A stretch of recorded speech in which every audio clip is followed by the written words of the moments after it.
안녕하세요. 29살 여성입니다. 앞전에도 말했듯이 저희 외가에는 항상 사람들이 찾아오곤 했어요.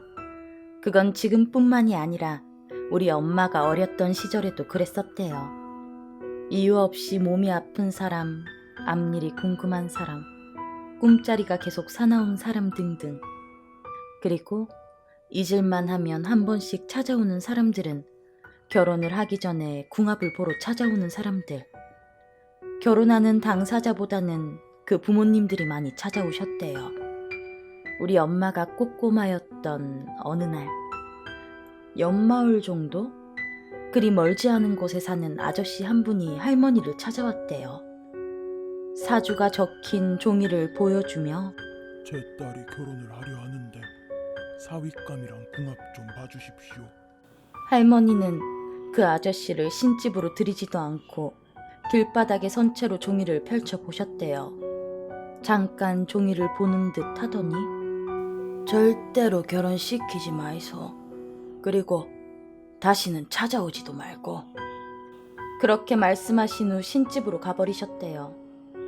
그렇게 며칠 후 그 아저씨는 또 할머니를 찾아와서 다시 한 번만 봐주십시오. 내가 이 결혼 반대라고 하지 않았나? 그리고 다시는 이 집에 오지 마소. 그리고 또 며칠 후 뚝심 있는 옆마을 아저씨는 또 할머니를 찾아와서 제발 다시 봐주십시오. 신집이 아닌 식구들이 거주하는 집마당에 펴져 앉아서 땡깡 아닌 땡깡을 피웠다고 해요. 엄마를 비롯 엄마 형제들은 조마조마한 마음으로 그 광경을 지켜봤대요. 평소 같으면 버럭 역정을 내시고도 남았을 테지만 할머니는 그 아저씨에게 말씀하셨대요. 당신 딸내미 그 남자한테 시집가면은 얼마 못 가서 다시 친정으로 올 끼야.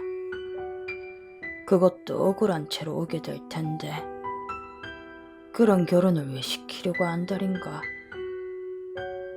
하늘을 봐야 별을 딴다는 말 잘 기억하고 돌아가세. 다신 내 집에 찾아오지 말고. 할머니는 화는 내지 않으셨지만 조용하게 차가운 말투로 말씀하셨고 옆 동네 아저씨는 민망함과 울분을 감추지 못한 채 집으로 돌아가셨대요. 그리고 얼마 안 지나 옆 동네 처녀가 시집을 간다는 소문이 들려왔고요. 집에서 구식혼례를 치른다는 동네 사람들의 말에 엄마와 이모들은 구경하러 가고 싶어 했지만 할머니의 반대로 집에만 있어야 했대요. 그렇게 옆 동네 처녀가 시집을 가고 기억에서 조금씩 잊혀져 갈 쯤 역시나 소문은 무서운지라 또 그 처녀에 대한 소문이 돌았대요. 시집간 지 얼마 되지도 않았는데 소박 맞고 쫓겨났다는 소문이었어요. 할머니의 말씀처럼 그 처녀는 다시 친정으로 돌아오게 됐네요. 그 당시 할머니는 먼 곳으로 기도를 하러 가실 준비가 한창이었고 늘 그랬듯 떠나기 전 할머니는 삼촌들과 이모들 그리고 우리 엄마를 한자리에 불러앉히고 여러 가지 말씀을 하셨대요. 그렇게 할머니는 기도를 위해 먼 곳으로 떠나셨고 일은 그날 밤에 생기고 말았대요. 옆 동네 처녀의 아버지, 즉 할머니께 궁합을 보러 왔던 옆 동네 아저씨가 식구들이 잠들었을 만한 밤중에 저희 외가에 불을 질렀어요. 그날 밤 잠자리에 들었던 엄마는 영문모를 꿈을 꾸고 깨어나셨다고 해요. 키가 작은 할머니가 자는 엄마와 이모의 얼굴을 막 때리는 꿈을. 장결에 부스스 일어나 방문을 열어보니 분명 낮에는 보이지 않았던 집더미들이 마당 여기저기에 놓여 불길에 휩싸이고 있었대요. 엄마는 벼락같이 일어나 이모들의 뺨을 때리며 흔들어 깨웠고 이모들도 비몽사몽간에 일어나 앉았다가 불을 보곤 깜짝 놀라 다른 식구들을 깨우러 달려갔대요. 우리 엄마의 형제는 지금은 6남매지만 원래는 7남매였다고 해요. 엄마 바로 밑에 남동생이 하나 있으셨대요. 태어날 때부터 기관지가 약해 천식으로 고생했다고 할머니는 아픈 자식을 위해 곱절로 울며 기도하셨다고. 주무시던 외할아버지, 행랑할머니, 엄마의 고모들, 그리고 삼촌들, 방마다 문을 열어 제끼고 소리를 질러가며 식구들을 깨우고 마당 우물에서 물을 길어 여기저기 뿌리고. 집에서 가장 많이 타들어갔던 곳은 행랑채였대요. 엄마 밑에 남동생, 즉 작은 외삼촌은 어릴 때부터 행랑할머니 곁에서 떨어지질 않아 항상 행랑할머니가 옆에 끼고 주무셨다고 했는데 그날도 마찬가지였대요. 한옥집이라 한번 불이 붙으면 걷잡을 수 없이 번지기 때문에 행랑채에 불이 번지기 시작하자 외할아버지가 뒤도 안 돌아보고 뛰어들어가 행랑할머니와 작은 외삼촌을 들쳐업고 나오셨대요. 둘 다 정신을 잃고 마당에 쓰러져 있는 걸 큰 이모가 물을 가져와 얼굴에 붓고 난리였다고 하네요. 그때쯤은 이미 동네 사람들도 전부 깨서 집집마다 물을 담을 수 있는 통에 물을 길어와 여기저기 뿌리며 불길 잡기에 여념이 없었대요. 불길이 어느 정도 잡히고 행랑할머니와 작은 외삼촌도 정신을 차린 후 그제서야 다리가 풀려 훌쩍거리고 있는 이모들과 엄마를 동네 사람들이 달래줬대요.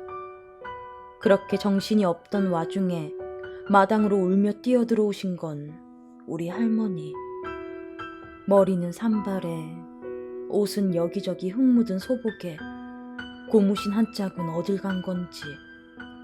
할머니는 엉망이 된 모습으로 망연자실 마당에 서 계셨대요. 다른 식구들은 쳐다보지도 않은 채 바닥에 누워 콜록이던 작은 외삼촌을 꼭 끌어안고 오랜 동안 마당에 앉아 계셨다고 했어요. 그렇게 날이 밝고 여기저기 손볼 곳이 많아져 집에는 목수들을 비롯한 사람들이 몰려왔대요. 엄마와 이모들도 불에 탄 세간살이 등을 정리하느라 바쁠 때 할머니는 작은 외삼촌을 신집으로 데리고 들어가 밖에 나오시 않으셨대요. 행랑할머니가 끼니를 걱정하며 한 번씩 갔다 오실 때마다 한숨에 눈물이 끊이질 않았고요. 결국 할아버지가 신집으로 가서 할머니와 작은 외삼촌을 데리고 시내에 있는 병원으로 가셨대요. 거기서 들은 의사의 말은 본래 기관지가 약한 아이가 독한 연기를 많이 마셔서 이미 가망이 없다는 말. 작은 외삼촌을 등에 업은 할아버지와 산송장처럼 변해버린 할머니가 대문간에 들어섰을 때 엄마는 영문도 모르게 눈물이 쏟아졌다고 했어요. 가망 없다는 의사의 말은 전에 듣지도 못했던 엄마였지만 아버지 등에 업힌 남동생의 발을 붙잡고 곡을 하듯 펑펑 우셨대요. 그만 울라고, 조금만 아껴두라는 할머니의 말씀. 그리곤 작은 외삼촌을 안채에 눕히셨대요. 그리고 그날 밤 작은 외삼촌은 할아버지, 할머니, 행랑할머니가 지켜보는 가운데 돌아가셨어요. 집안 식구들이 곡을 하고 집안의 남자들은 누군지 몰라도 집에 불낸 놈 가만 안 둔다며 이를 악물며 눈물을 흘리셨대요. 부모보다 앞서가는 자식은 불효자다라는 의미로 부모 앞서 떠난 자식은 정식 무덤이 아닌 돌무덤을 만들었으므로 최소한의 격식만을 갖추고 작은 외삼촌은 돌무덤에 묻히셨대요. 집안의 여자들은 남겨두고 남자들만 산으로 올라가 돌무덤을 만들고 내려왔다고 하네요. 무덤이 어딘지 알려주면 할머니를 비롯한 식구들이 밤낮 거기 가서 울어댈 게 뻔했기 때문에 산에 올라갔던 남자들만 무덤 위치를 알고 식구들에겐 절대 알려주지 않았대요. 하지만 귀신은 속여도 우리 할머니는 속일 수 없죠. 항상 단정하고 깨끗하게 한복 입고 쪽진머리에 비녀 꽂고 입술 물들이셨던 우리 할머니는 작은 외삼촌이 돌아가신 후 한동안 마음을 잡지 못하셨대요. 풀어헤친 머리에 지저분한 소복 차림에 신집에 틀어박혀 우는 날이 계속됐다고 해요. 그렇게 몇 날 며칠을 울기만 하던 할머니는 어느 날부턴가 신도 안 쉬는 맨발로 작은 외삼촌의 돌무덤에 찾아가기 시작하셨대요. 할머니 걱정에 잠 못 이루시던 할아버지가 밤에 본 건 이부자리에서 일어나 신도 안 신고 산으로 향하던 할머니의 모습. 너무나 자연스럽게 돌무덤 앞에 서신 할머니는 밤이 새도록 무덤 옆에서 통곡하다가 날이 새기 전에 다시 집으로 돌아오시곤 했대요.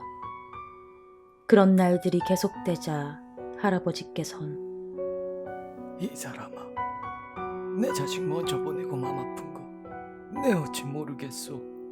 그래도 다른 자식이 6이나 있는데 이렇게 정신 놓아버릴 거요. 정신 차리시게. 당신이 이러면 우리 아들도 마음 편하게 못 가. 알만한 사람이 왜 이러나. 그렇게 할머니를 설득하셨대요. 작은 외삼촌의 물건, 그리고 옷들, 몇 장 없는 사진까지 전부 불태워 보내주고 힘들게 지나가던 어느 날, 할머니는 여느 때와 다름없이 단정하고 고운 모습으로 안채에서 나오셨대요. 삼촌들, 이모들, 그리고 엄마를 불러 세워서 가자라고 말씀하신 후 데려가신 곳은 신집이었어요. 평소 신집 주변에는 얼씬도 못하게 하셨지만 그날은 할머니가 직접 문을 열어주셨대요. 집 안까지는 들어가지 못했지만 집안 모든 문을 활짝 열어두신 할머니는 아들이 좋은 곳으로 가게 기도나 한번 실컷 해보자라며 씩씩하게 말씀하셨대요. 엄마는 그날은 이상하게도 눈물이 나질 않았대요. 그저 형제들과 마당에 앉아서 좋은 곳으로 가라라고 마음속으로 비셨다고 해요.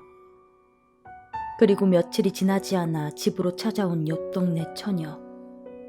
할머니를 뵈러 왔다며 눈물을 흘리는 처녀를 본 가족들은 그때야 짐작을 했대요. 불이 나던 밤, 그 동네에서 얼쩡거리던 술 취한 옆 동네 아저씨를 봤다던 동네 사람들의 말도 소문으로 떠돌아다녔다라고 하더라고요. 할머니 앞에서 눈물을 흘리며 소리도 못 내고 우는 처녀에게 집안 남자들은 욕을 퍼부었대요. 그런 할머니는 처녀의 손을 잡고 애비가 욕심이 많채. 한 번만 가면 될 시집을 2번이나 가게 됐으니까 네 마음도 좋진 않채. 네 애비는 고양이 같은 모습이다.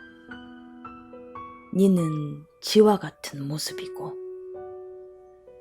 니 전 남편이라는 작자는 뱀의 모습인데 어찌 같이 살겠노? 아이 못 가진다고 쫓겨났제. 근데 니는 남편이라는 사람 속살 한 번 본 적도 없을 끼고 쥐가 뱀의 알을 가지면 어째 될지 상상이나 되나? 그런 놈이 니 몸 안 건드리고 딴 년한테 빠져있던 게 니한테는 천운이다. 여 갇혀 살지 말고 애비한테서 떨어져서 멀리 넓은 곳으로 가서 살아라. 너무나 담담하게, 하지만 불을 낸 아저씨의 잘못은 입 밖에도 내지 않는 할머니의 모습에 식구들은 그냥 쳐다볼 수밖에 없었대요.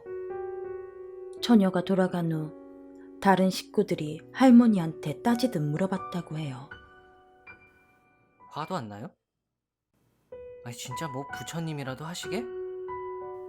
지금 이 사단이 난 게 누구 때문인데? 됐다. 우리 아들 좋은 곳으로 갔다. 입 밖에 꺼내지도 마라. 아파서 힘들었던 아다. 우리가 자꾸 얘기하면은 다시 돌아오고 싶어 할지도 모른다. 그 얘기가 끝으로 할머니는 다시는 작은 외삼촌 얘기를 입에 담지 않으셨대요.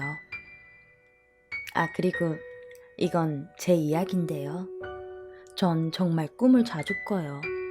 그것도 리얼리티 200%인 꿈들을요. 꿈이 거의 들어맞는 편이다 보니까 꿈에서 깨어나도 그 꿈을 되짚어보느라 밤새기가 일쑤네요.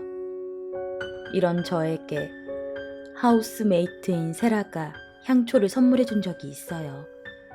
머리맡에 피워두고 자면 숙면을 취한다는 이 바람만 불면 기가 접히는 저이기에 선물 받은 그날 바로 향초를 피워놓고 잠을 청했어요. 잠속으로 빠져들어갈 때쯤 꿈에 처음 보는 남자가 보였어요. 분명히 처음 봤는데 정말 많이 본 듯한 얼굴이었죠. 제 얼굴이었네요. 얼굴형, 눈매, 입술까지.